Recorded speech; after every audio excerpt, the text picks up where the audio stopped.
and welcome back to FranklinCovey's On Leadership series. I'm Scott Miller, and I serve as your weekly host and interviewer. Today's guest is well known as a speaker, author, entrepreneur, business owner, father, and to some of you, you may know him as an international fitness icon, nutrition expert, and to a few of you, you might know him as the world's, most famous big wave surfer, Laird Hamilton. Welcome to FranklinCovey's On Leadership series. Scott, I just want to say thank you for having me. Appreciate it. Thanks for joining us today. I see for the corporate audience, you put on your work clothes. In fact, I had people ask me, will he wear a shirt? I said, I don't know and I don't care. But welcome to today's podcast. Thank you for having me. I appreciate it. Hey, Laird, you've written several books, a new one out called Life Writer, Heart, Body, Soul, and Life Beyond the Ocean by Laird Hamilton. Talk a bit about the intention behind the new book. Well, I had a book called Force of Nature that was, I think it's been about 15 years ago. And, you know, it was somewhat lifestyle based. And I got some pressure from some friends of mine to kind of like, they're like, well, why don't you do a new book? And so, you know, I think, the book itself kind of evolved naturally, the direction that we went and the things that we wanted to share. I mean, the fact is that I learned some things about myself from the kind of process of all of the research that was done around the book. And so it's nice to, be involved in writing a book and then also learn something about yourself in the process. Laird, by most accounts, you're, if not the world's, one of the world's most iconic, famous big wave surfers, period. But you're also known as really a cutting-edge innovator when it comes to water sports. Check your humility. Reorient our audience a little bit to some of the innovations you've been responsible for as it relates to all of the gear and the equipment in surfing. Well, I mean, ultimately, I think I consider myself an innovator first before anything. I like that process, right? I like the process of having an idea, on a napkin, and then, maybe the ability to understand what it could mean once implemented. But some of them kind of, I would say, simpler things where we developed a technique to ride giant waves initially. That was one of my first more obvious innovations, where we used motorized, first of all, motorized boats, and then eventually jet skis to pull a surfer onto waves that were technically too large to ride manually. And then from there, I was involved in a lot of the development of some of the techniques for the water safety around big wave riding, flotation devices, and some of the other equipment development that made it so that surfers could continue to ride bigger and bigger waves. I've been involved in the beginning of kite surfing. I was involved in the development of foil surfing, stand-up foil riding, period. And then eventually it went into kiting, and then now it's in surfing. I would say the most popular kind of discipline in water sports that I've been involved in is stand-up paddling. I started to stand-up paddle kind of alone and did that for 5 or 6, 7 years, and then eventually a couple of friends started to do it, and now it's considered one of the fastest growing sports in general worldwide. Just the amount of people that do it. They do it in Dubai. We started it in Hawaii, and they're doing it in Dubai now. So it went around the world that way. And just recently, I've been involved in some innovations in nutrition. A lot of innovations in training. I have a kind of I would say health and wellness, but breathe, move, and recovery company, XPT, where we innovated some training with weights in the water, and a kind of a whole discipline based around that, and some of these other breathing rhythms. And then right now, innovations in nutrition have to do with some of the recipes and some of the products that we make at Laird Superfood. So it seems to be kind of spreading out from sport into fitness, into wellness. And I don't know where it goes from here, but I do know I really just enjoy the process of innovation and use it like a formula. Once you've innovated something, it's easy to innovate something else, and I really enjoy that process. Laird, we'll spend some time talking a bit about some of your entrepreneurial ventures, as I think they're inspiring, especially your focus on health and wellness and nutrition. You opened this particular book, as expected, talking about fear and death, respect for the water. For those listeners that have been on board this podcast for 2 years, I'm from Florida originally, Orlando, so a lot of association with the East Coast and surfing, Daytona Beach, Cocoa Beach. Probably developed an unhealthy fear for the ocean, watching friends have issues. Yeah. What would you share that you've learned as you've watched a lot of death and injury and the power of the ocean? What are some of the big life lessons you've learned around respect for the ocean and water, and how you've been able to kind of capture and ride the fear associated with some of that? Well, it's interesting. I recently I have a friend that is doing a lot of stuff on fear in general, and what you notice. Well, first of all, I would say the ocean is my greatest teacher. If you said, who's taught you more than anyone, who's taught you the most, I would say the ocean has taught me the most. Just the patience, the perseverance, the respect, the humility. I mean, the list goes on and on. So,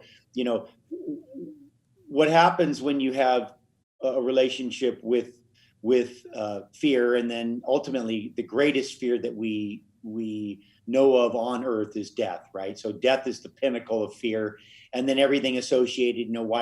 Why does public speaking scare people? Well, if you're not accepted into the tribe, then you'll die. If you can't earn money and buy food, you'll die. And so it's always goes back to death. But my relationship with fear has stemmed, over a period of, I would say, more than 50 years. I've been kind of dealing with fear, and then also kind of in close proximity to death. And actually it's kind of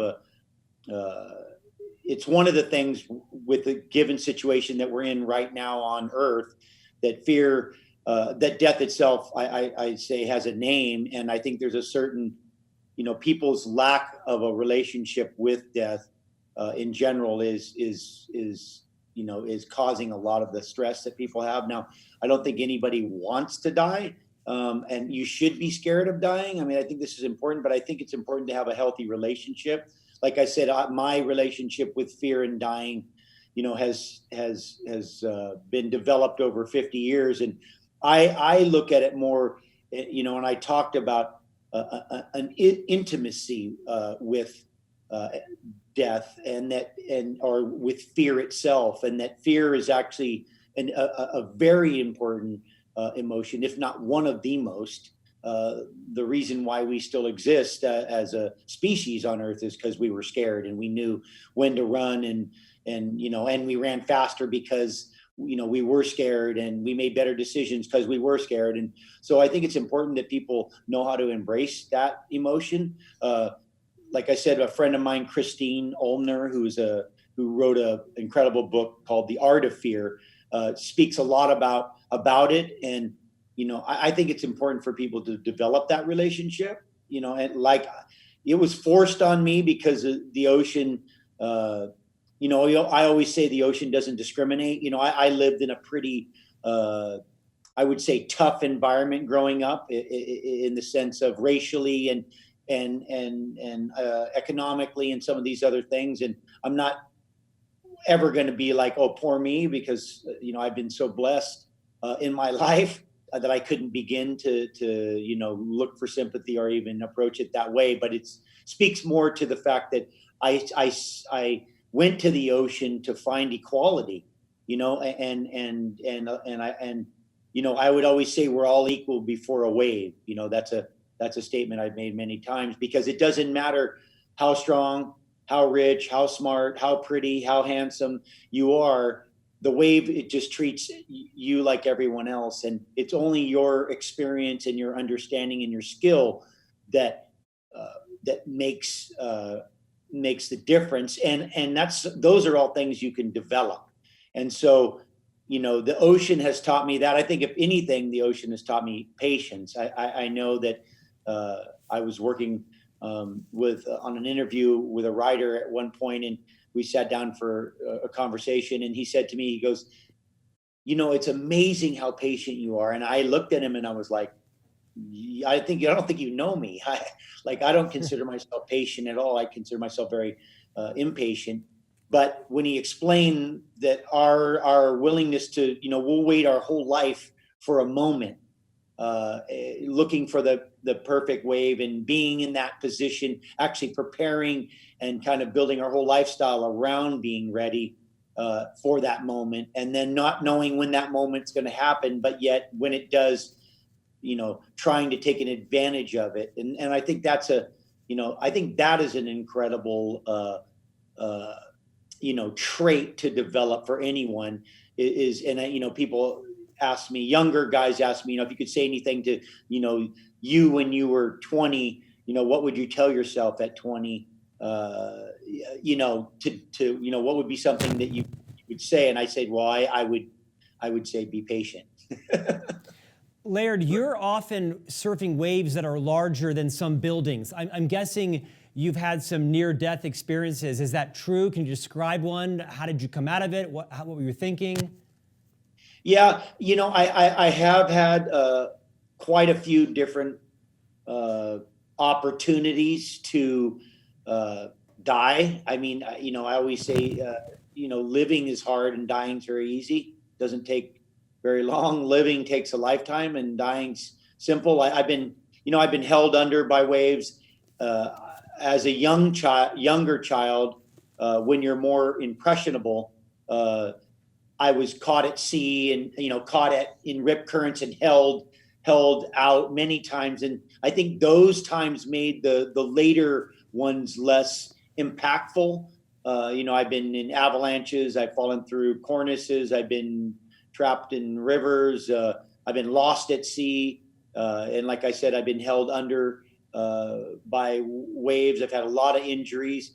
I think I have a tendency to try to block some of those things out. And the interesting thing is that when you're in that state of mind, when you're in fight or flight and you have a really high heart rate, you actually have very little recollection. So, somebody will ask me, well, what's it like to ride an 80-foot or 100-foot wave? And I would say sometimes it's hard for me to really give, an accurate, detailed description of that because of the nature of the lack of memory. And I think it's a skill also that we have as an organism to be able to block those things out so that we can continue on and not let those things kind of, hold us back and burden us. And so, but yeah, I mean, I've had, I've been hit by some giant waves and blown into the sky, like from an explosion, and then held under, and like I said, a lot of stitches, a lot of broken bones, a lot of injuries. Being lost at sea, I think that was an impactful one because of the nature of the time. You have these ones that are, real high impact and are really short-lived. And then you have something like being out at sea and time to think, where you wonder if you'll ever make it back. And you go through those emotional processes that have a tendency to affect you in a longer term, effect. Would you share your lost at sea story? I think you were there for about 24 hours. Is that right? Yeah, which doesn't seem like very much, but where I was, the fact is that I was north of the big island of Hawaii, about 60 miles out to sea, which is really too far to swim, even if you're great. I mean, maybe you could swim 60 miles, but it would be a long day if you didn't get eaten. And I had an EPIRB. Fortunately, I was actually traveling between islands, and I took a jet ski to cross from Maui to the Big Island of Hawaii, and the fog from the volcano was extremely thick, and the current pulled me off course, and so I ended up way north, and I started to get low on fuel, so I turned the machine off because I didn't want to run the machine out of fuel, which would have resulted in me being immobile in case I saw something or wanted to get away from something or get to something. But later on in the evening or that afternoon, I could see the island, and I knew that I was much too far away to swim, and I didn't want to leave the craft. That's kind of one of the rules when you're at sea: don't leave the vessel. And so, I was eventually rescued by a Coast Guard helicopter because I had an EPIRB, like a emergency locating device that was a handheld one, and I wasn't sure if the signal was strong enough. So there was a lot of, like I said, there was time to think about, things, and eventually I got rescued by the helicopter and flown back to the main island, where there had been a lot of aircraft looking for me, but they didn't know exactly where I was. They were looking for actually in the wrong place. And it was during the shooting I was working on the film Waterworld. So it was just kind of appropriate. I guess I got lost at sea. I have to ask this. Speaking of being eaten, had any close encounters with that? Yeah. What's interesting about fear, obviously, and is we have some really innate fears, right? And, drowning is one of them. Falling from high places is another one of them. And being eaten by large animals with huge teeth is another one of them. And those are kind of built in. Those are built-in fears that we have. So, I don't think anybody would enjoy the concept of being eaten. And I think the movie Jaws had a huge impact on me when I was a young child. And where I was I've been in the water alone a lot. So I've had an opportunity to see,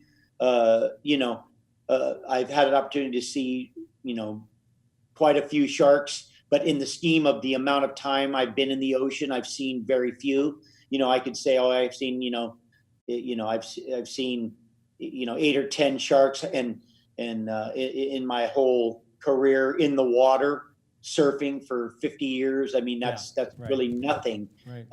They say the one you don't see is the one, and I could say that you develop a skill to sense them. I think you can feel them. I know days that I've been in the water and I just felt an eerie feeling, and I would go in, and then I hear later on, oh yeah, some guy saw a giant shark out at at a place where I was earlier in the day that I could feel. So I believe in our ability to sense these things. But I spent some time. I took my middle daughter, who's just her favorite animal is a shark, and so we went to an island and we dove in cages with great whites, and you realize they really just don't want anything to do with you, and it's normally mistaken identity. So it's more or there's something attracting them. So like the times when I've been cut severely in the water, I make it a point to get in quickly. Right. For one, but I grew up around fishing, and I grew up around the ocean, and you're inevitably going to see tigers and hammerheads and other big sharks, and we always say the one you see that's a good shark. It's just the one you don't see is the one that will be a problem. That will eat you with big teeth. Laird, awesome. Speaking of your family, how does your relationship with fear impact how you parent, how your children take risks, how they don't? Is there any insight you would share with any parent who's not obviously swimming with great whites in cages, which I'm not with my 3 sons? What parenting advice would you give all of us on how our relationship with fear impacts our children? Well, the most obvious way initially is just when your children get hurt when they're young, and your response to them will actually dictate their response to the injury.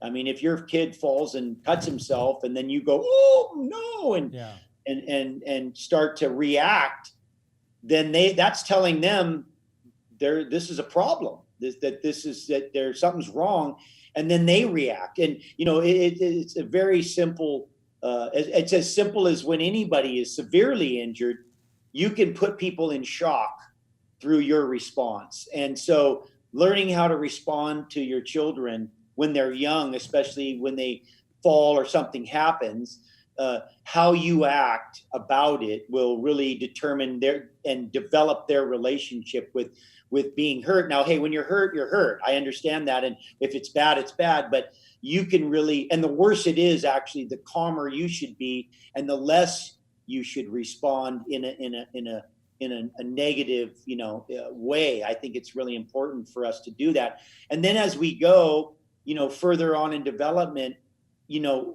how you respond during a crisis, whatever the crisis is. If you're the parent is the pillar, and so the pillar is shaking, doesn't make it good for the kids. So the kids, they're going to looking at you like, hey, we got this crisis going on. How are you acting? And if you're steadfast and being as cool as you can be given whatever the crisis is, that's going to help them be comfortable. That's going to help them feel okay. And I think that's important. I think that's essential in and I have two very different, I have three, daughters, but two that are extremely kind of opposing or contrasting,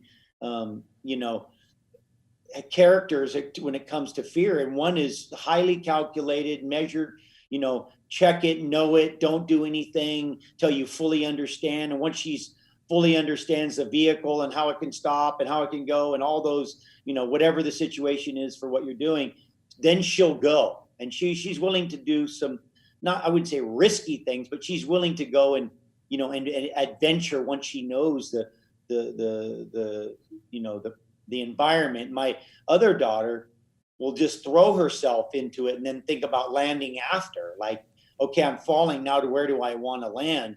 And more of my approach to things. And as a parent, sometimes that's difficult to watch. Sometimes that's like, but again, I always use the staircase theory about when the kids are young and you see your child on the first staircase and you're like, you want to go and catch them.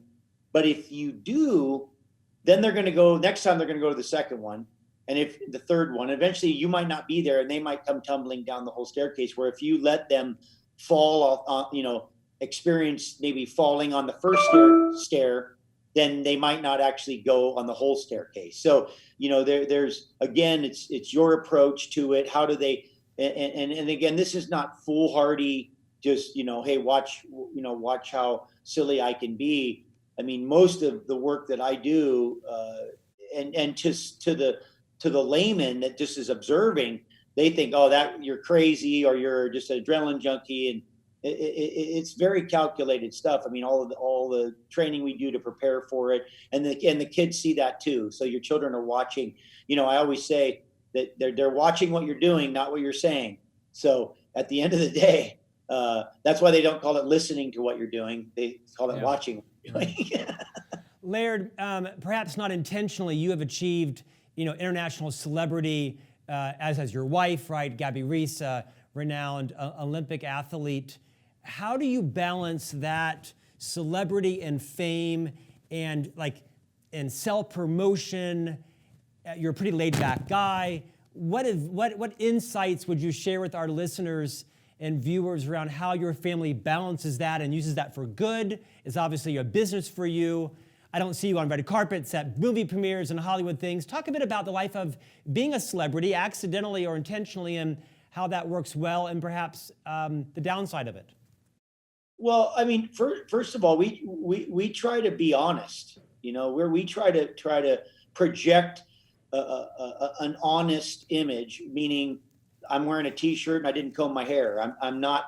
And I didn't have any makeup done before. And, Gabby will do a lot of photographs she's not going to airbrush stuff and make it and make it, make the image far surpass the reality. First of all, that's one aspect of it. Right.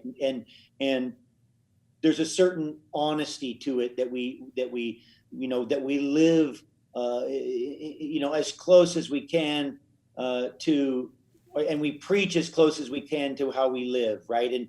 And so there's an aspect to that. There's an aspect to the honesty of the image that's being projected.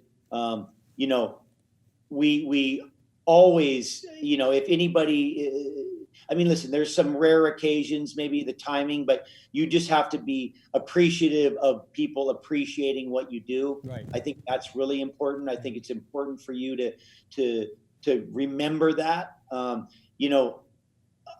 able to, fortunately, I have the ocean to remind me and to, put me in my place if I ever start to feel a little big for my britches.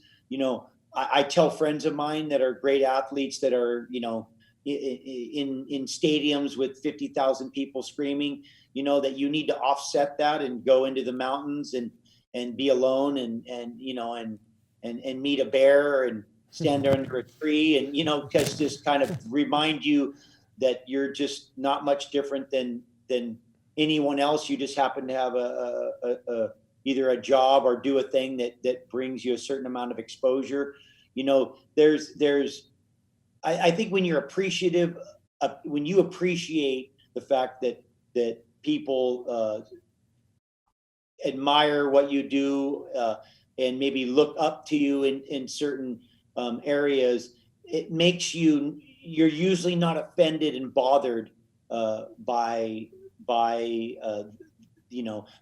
their approach. You can't be surprised, actually. Yeah.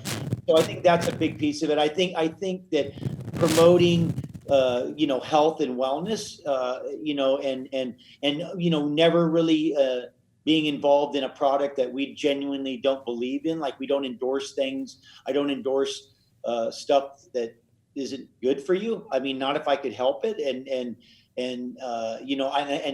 I use, the things that I do endorse that we endorse are things that we use personally, that we believe in, that are real to us. Again, honesty as kind of an overriding, blanket. And listen, we have to make ends meet and, pay the bills like everybody. And sometimes you have to do things you don't want to do, but there's certain things that you can't compromise on. And I think there's certain values that you have to stay true to. And, I always said, it's easy to say no when you can. Try saying no when you can't, right. Because then that's when it really means right. no. Right. And so I think there's some a value system and a way to approach it, and a humility, to all of it that keeps you grounded. I think you need to continually be grounded and keep the proper perspective about who you are in the galaxy, in the solar system, on the Earth, and just that you're just, that we're, ultimately dust in the wind. And so don't get too big for your britches. Laird, in our final few minutes here, you have become as well known now probably for your focus on fitness and health and wellness and nutrition as you are for your surfing.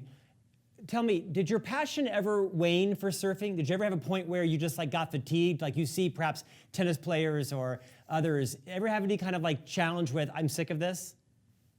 Well, one of the things I vowed to do from a young age was I never wanted to lose the feeling that surfing brought me. So I've been pretty cautious and aware that I didn't want to lose that. And I think the one unique thing that we have in surfing is there's really no right or wrong way. You don't have to be, let's say if you're a tennis player, on the tennis tour to continue to play tennis, or there's pretty much one way to play tennis, but there's a lot of ways to surf. And so I've been able to kind of innovate and change the way that I've gone about doing it, which reinvigorates me. So I get re-enthused by a new approach. And so I think I've had that on my side. I think that's been something that's been very helpful. Right. But I have made a conscious effort to not lose my love for surfing, because I feel like that would be, I told somebody once, I go, if I lost my love for surfing, I would consider that sin. Like that would be like a sin, like to lose the thing that's brought me all all of the, well, first of all, most of the lessons in my life and most of the things that I've received have come, either directly or indirectly for my love and my passion for surfing. If I lost that, it would almost be like, losing your reason for living. I mean, first it's family, of course, but as an individual, which, you're not great for the family if you're not individually content and accomplished and fulfilled. And so I look at that as like an obligation that I need to continue to be a fulfilled, person. And then I can really be an asset to the family. And I can't force them to fulfill me because that's not fair on them. Yeah. Nor are they capable. I think that's my responsibility. And I think surfing has been the thing that, has done that. So surfing it has been what fulfills me, and I will continue to make it. And like I said, I just get to reinvent it. So I get to do it a new way. And the aloofness of the giant waves is something that keeps you striving, because they're so aloof that it's not like you can get them every day on Sunday at noon. Some years it'll be years and years before you get the opportunity. And so I think that kind of continues to, romance me. How do you train differently in your 50s than perhaps you did in your 40s or 30s? Any insights to share there? Yeah, my approach is a little less, we say smarter, not harder, but I wouldn't say it's any less hard. Yeah. But I approach training with more support and respecting the body than undermining my physicality. And so I try to maybe make it more difficult, but without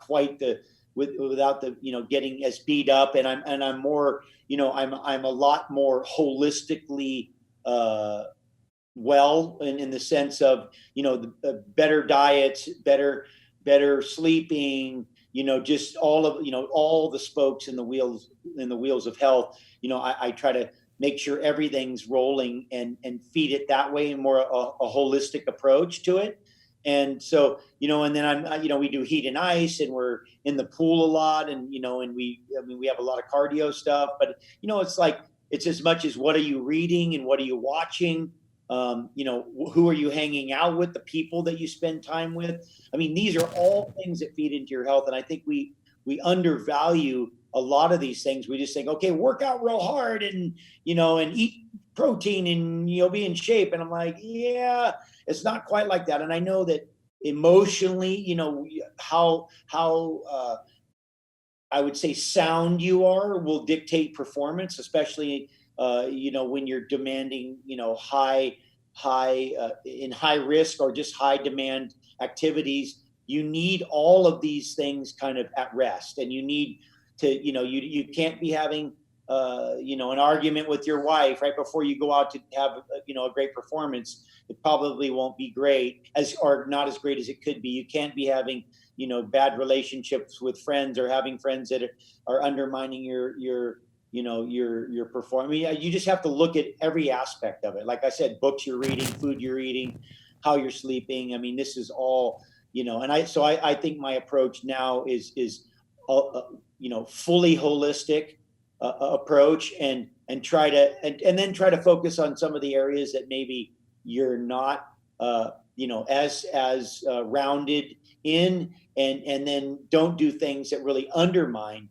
your health, because there's a lot of training that you can do that will bring you a certain level of fulfillment, but it will undermine your overall health, and then that will eventually undermine your performance. Where's the best surfing in California? Real quick. In the ocean. Come on, Hawaii. There's no, you know what? We don't discriminate. We just love good waves. There's great surf. It depends on the time of the year. When we have southern swells, I mean, you have so many great surf breaks. I mean, you got Santa Onofre, and you got Huntington and Malibu, and, Santa Barbara and Santa Cruz. And I mean, there's a lot of good surf in California. Again, the time of the year. And, I always say my favorite break is the one with just me and my friends out.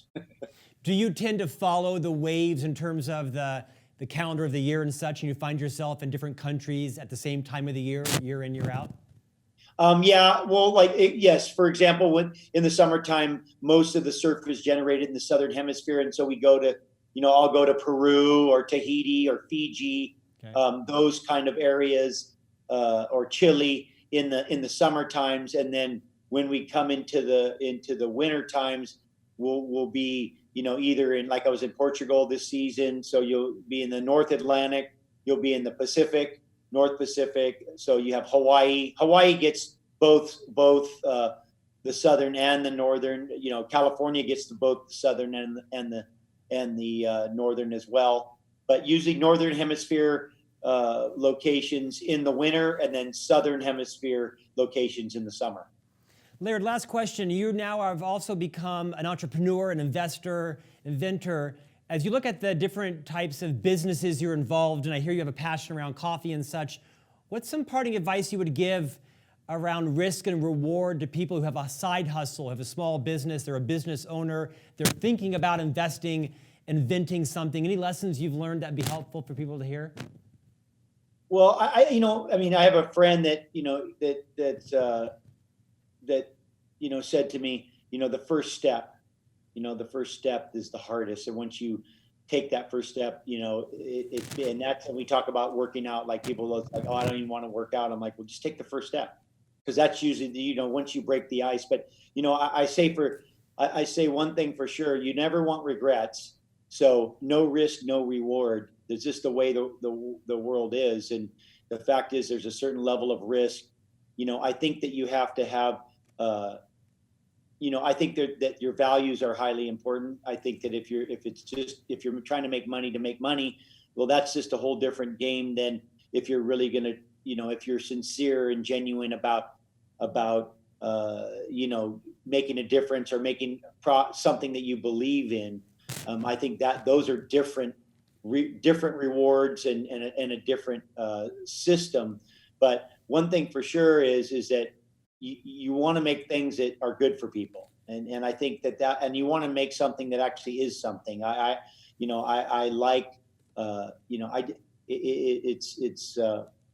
think it's important.